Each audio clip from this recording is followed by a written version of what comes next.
Well, Walmart's plan to eliminate door greeters has been met with some public outrage. It now appears the company may be changing its stance. WGN's Aaron Ivory has the latest.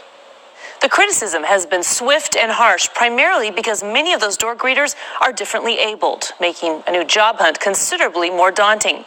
Advocates for the disabled are flat out calling it discrimination. They wake up in the morning, they're going out and going to their jobs and doing what they need to do just like anyone else. So it was pretty upsetting. For the last 3 years, Lindsay Cannell's trek to work begins at this corner. Come on in. A familiar ride every Friday to her job at Mariano's. What does that job mean to you? I want to be there forever and ever. Cannell will be the first to tell you she loves going to work, not just because of the job, but the relationships found there. They're like my boss. He's kind of crazy, but I call him G. Upstairs at their Keshet residential apartment building, her friend Erin is packing up for work as well. I love my job. May 24th is my anniversary. Erin has worked at Mariano's for 11 years now.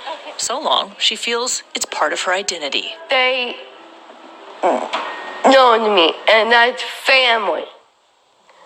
And I have fun working there. Chief Program Officer of Keshet, Jennifer Phillips, spends her days searching for meaningful work and homes for those with special abilities. Sometimes it's not so easy to necessarily find jobs or employers who really want to give jobs to some of our adults. Making Walmart's announcement last week especially painful. Obviously, these people were showing up to their jobs every day and doing what they needed to do.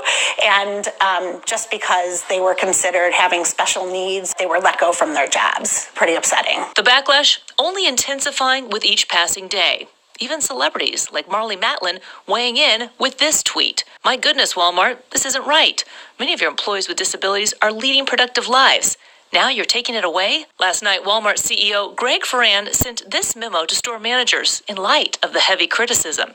We recognize these people face a unique situation. For that reason, we are looking into each one on an individual basis with the goal of offering appropriate accommodations that will enable these associates to continue in other roles with their store. It's not that simple, says Phillips, who believes it's the connections and pride of interacting with others that make the jobs so meaningful. I work in a special library. There I forged so many friends who have now become my best friends still. Moving Walmart greeters to stock positions and back defeat the very thing that makes their jobs meaningful. People like to be greeted, like to be able to come into a place and feel as though they're welcomed. Even the little kindergartners call me by Mr. Lesser. How does that make you feel? Obviously proud. Very proud. Well, there's an immense amount of pride tied into these jobs for those with special abilities.